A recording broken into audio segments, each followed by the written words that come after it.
Dnes si ukážem jednu z najzákladnejších vecí a to je, ako si vytvoriť svoju vlastnú skupinku na e-svetoch. Ideme hore na vytvoriť skupinku a ako prvú vec napíšete názov skupinky, aký by mala mať. Ten môžete neskôr aj meniť. Ďalej pár slov o vás, čo robíte, kto ste, čo ste, aby aj ostatní vedeli, že čo je to za skupinku. Určite, že či by mala byť s limitom alebo bez, čiže koľko maximálny počet členov môže byť. Potom ďalej, či má byť privátna a teda viditeľná len pre tebou pozvaných členov, alebo verejná a viditeľná tým pádom pre hocikoho, kto si na ňu klikne. Ďalej si môžete zakliknúť nejaké oblasti záujmu, čiže tagy.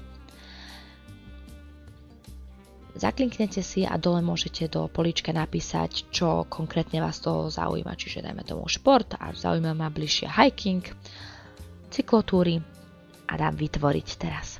Takže skupinka bola vytvorená a rovno mi ju aj otvorí. Tak.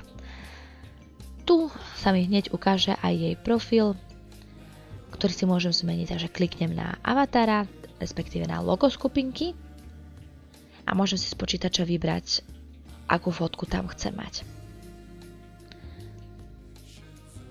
Tak, kliknem na to, počkám chvíľku, ak sa mi páči, dáme OK.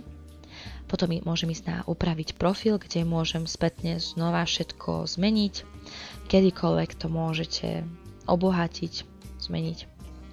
Môžete si dať aj zmeniť admina, ale vzhľadom na to, že nemám momentálne pozvaných žiadnych iných členov, tak nemám komu to adminstvo odozdať. Keď ideme na nastavenia, tu nás si môžete zmeniť tapetu vašej skupinky, takže vyberiete, dáte uložiť. Keď ste spokojní, zatvoríte. Ďalej idete na ľavé menu skupinky a vidíte, že nemáte aktívne žiadne moduly, takže kliknite na naše moduly. A teraz môžete si pozrieť zoznam, ktorý sa vám ukáže, že čo sa vám páči a teraz veselo môžete klikať na aktivovať, deaktivovať. Proste čo chcete mať v svojej skupinke aktivované. Tak a teraz už vidíte, že aktívne moduly, máte ich tam 5, presne to, čo ste si odklikli.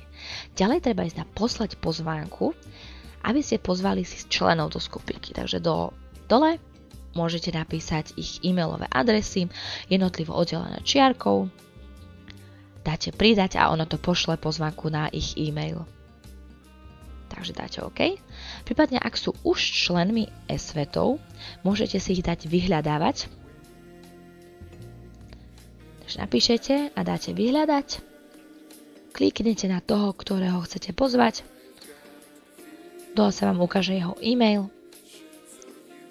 Môžete dať pridať.